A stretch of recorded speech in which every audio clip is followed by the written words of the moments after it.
Chapter 2. When I had attained the age of 17, my parents resolved that I should become a student at the University of Ingolstadt.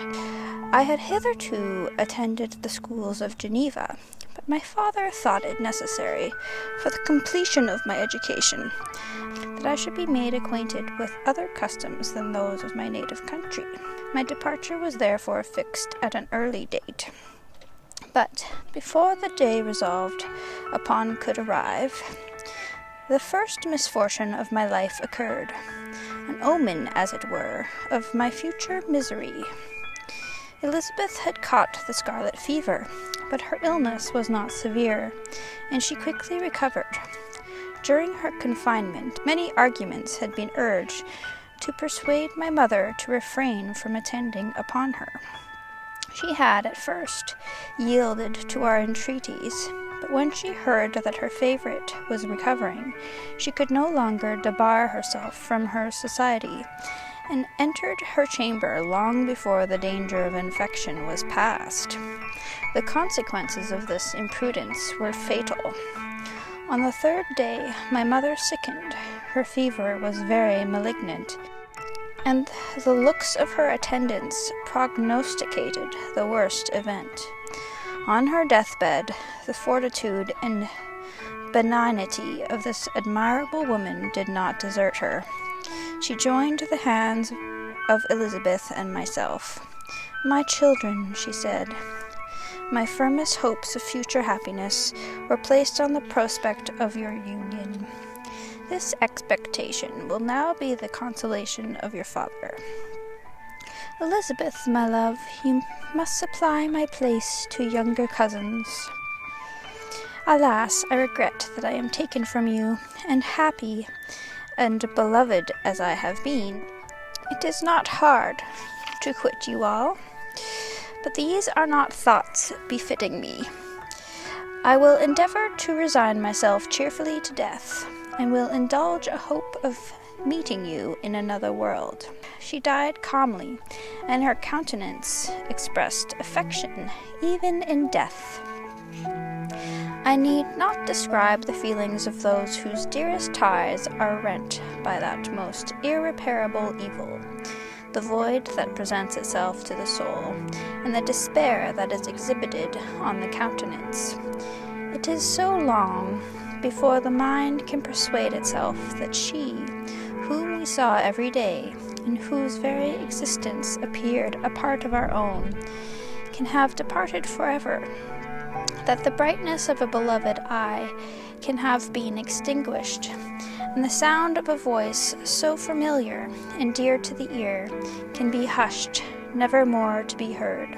These are the reflections of the first days, but when the lapse of time proves the reality of evil, then the actual bitterness of grief commences.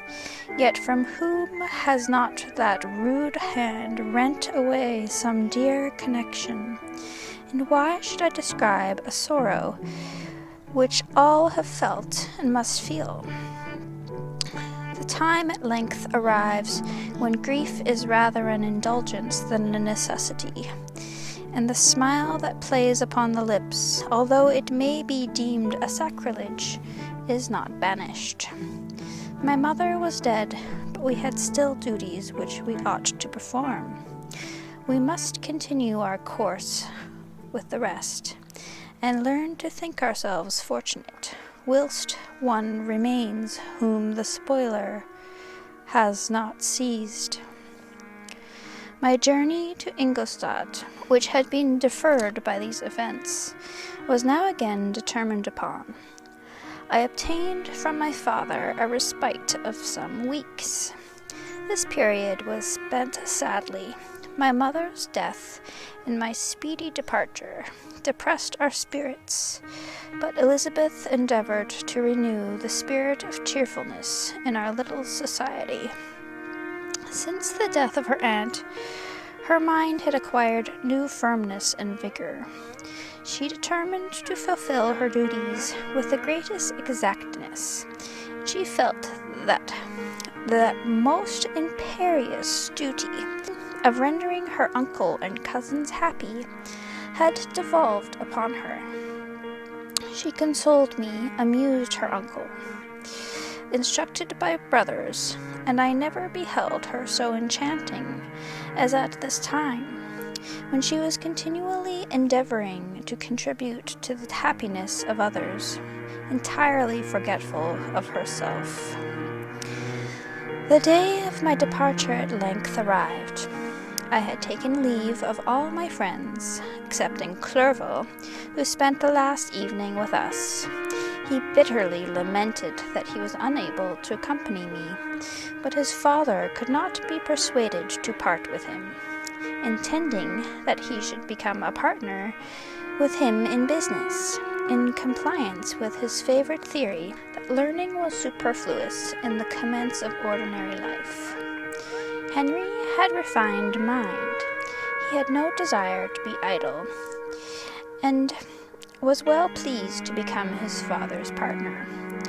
He believed that a man might be a very good trader, and yet possess a cultivated understanding.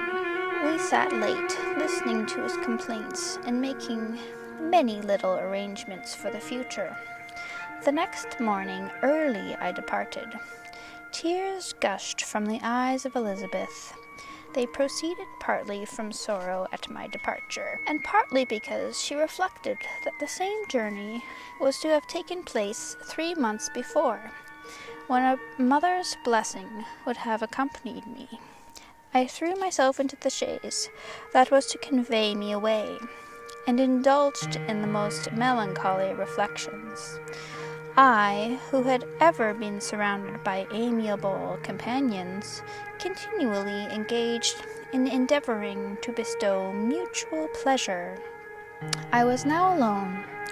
In the university, whither I was going, I must form my own friends, and be my own protector. My life had hitherto been remarkably secluded and domestic, and this had given me invincible repugnance to new countenances. I loved my brothers, Elizabeth and Clerval. These were old familiar faces, but I believed myself totally unfitted for the company of strangers. Such were my reflections as I commenced my journey, but as I proceeded, my spirits and hopes rose. I ardently desired the acquisition of knowledge. I had often, when at home, thought it hard to remain during my youth cooped up in one place, and had longed to enter the world, and take my station among other human beings. Now my desires were complied with, and it would, indeed, have been folly to repent. I had sufficient leisure for these and many other reflections during my journey to Ingolstadt, which was long and fatiguing. At length the high white steeple of the town met my eyes. I alighted, and was conducted to my solitary apartment to spend the evening as I pleased. The next morning I delivered my letters of introduction, and paid a visit to some of the principal professors, and among others to M. Krempe, professor of natural philosophy. He received me with politeness, and asked me several questions concerning my progress in the different branches of science appertaining to natural philosophy. I mentioned, it is true, with fear and trembling, the only authors I have ever read upon those subjects. The professor stared. "Have you," he said, "really spent your time in studying such nonsense?" I replied in the affirmative. "Every minute," continued Mr. Kemp with warmth, "every instant that you have wasted on those books is utterly and entirely lost. You have burdened your memory with exploded symptoms and useless names. Good God, in what desert land have you lived, where no one was kind enough to inform you that these fancies, which you have so greedily imbibed, are 1,000 years old, and as musty as they are ancient? I little expected in this enlightened and scientific age to find a disciple of Albertus Magnus and Paracelsus. My dear sir, You must begin your studies entirely anew." So saying, he stepped aside and wrote down a list of several books treating of natural philosophy, which he desired me to procure, and dismissed me after mentioning that in the beginning of the following week he intended to commence a course of lectures upon natural philosophy and its general relations, and that M. Walden, a fellow professor, would lecture upon chemistry the alternate days that he missed. I returned home not disappointed, for I had long considered the authors useless whom the professor had so strongly reprobated. But I did not feel much inclined to study the books which I procured at his recommendation.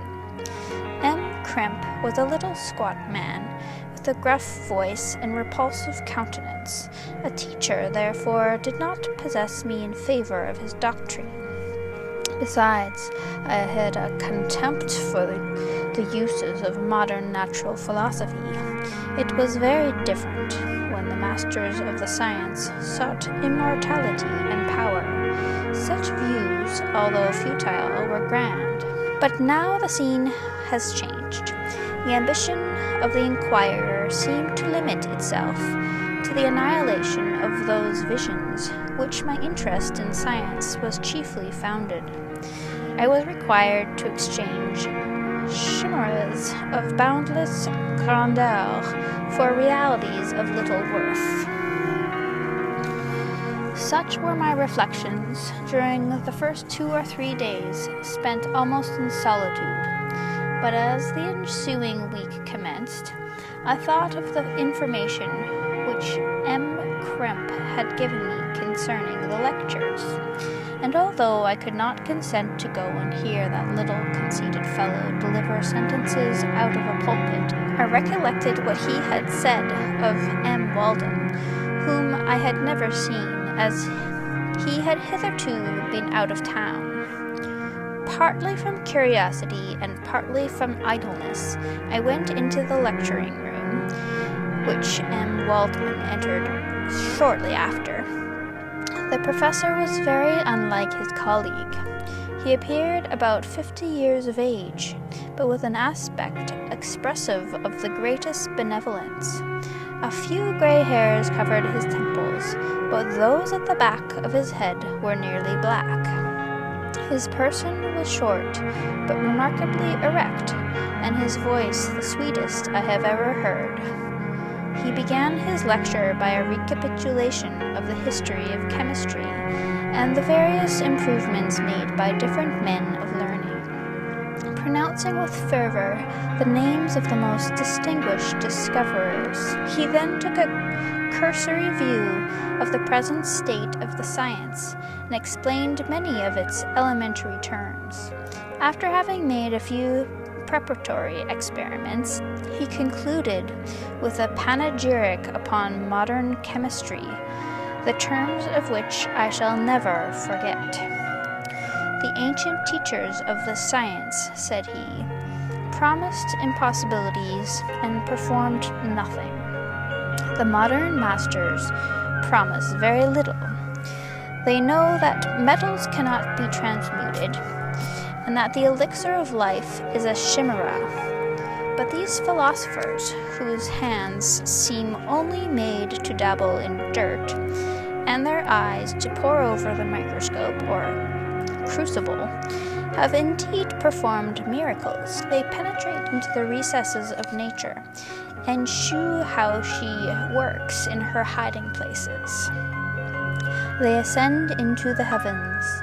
They have discovered how the blood circulates, and the nature of the air we breathe. They have acquired new and almost unlimited powers. They can command the thunders of heaven, mimic the earthquake, and even mock the invisible world with its own shadows." I departed highly pleased with the professor and his lecture, and paid him a visit the same evening. His manners in private were even more mild and attractive than in public, for there was a certain dignity in his mien during his lecture, which in his own house was replaced by the greatest affability and kindness. He heard with attention my little narration concerning my studies, and smiled at the names of Cornelius Agrippa and Paracelsus, but without the contempt that M. Krempe had exhibited. He said that these were men whose indefatigable zeal modern philosophers were indebted for most of the foundations of their knowledge. They had left to us, as an easier task, to give new names and arrange in connected classifications the facts which they, in a great degree, had been the instruments of bringing to light. The labors of men of genius, however erroneously directed, scarcely ever fail in ultimately turning to the solid advantage of mankind. I listened to his statement, which was delivered without any presumption or affection, and then added that his lecture had removed my prejudices against modern chemists, and I, at the same time, requested his advice concerning the books I ought to procure. "I am happy," said M. Walden, "to have gained a disciple, and if your application equals your ability, I have no doubt of your success. Chemistry is that branch of natural philosophy in which the greatest improvements have been and may be made. It is on that account that I have made it my peculiar study, but at the same time I have not neglected the other branches of science. A man would make but a very sorry chemist if he attended to that department of human knowledge alone. If your wish is to become really a man of science, and not merely a petty experimentalist, I should advise you to apply to every branch of natural philosophy, including mathematics." He then took me into his laboratory and explained to me the uses of his various machines, instructing me as to what I ought to procure, and promising me the use of his own, when I should have advanced far enough in the science not to derange their mechanism. He also gave me the list of books which I had requested, and I took my leave. Thus ended a day memorable to me. It decided my future destiny. End of chapter 2. 2 chapters in one day. Thanks for listening. We are stationed here at Parc de Font-Rion. It's a park in Quebec, a national park, and there's chipmunks running around. There's seals in the water. There's right in front of me a lighthouse, and the chipmunks are playing. I saw 2 of them run out and then run back in. Not while I was reading, but earlier. My foot's asleep.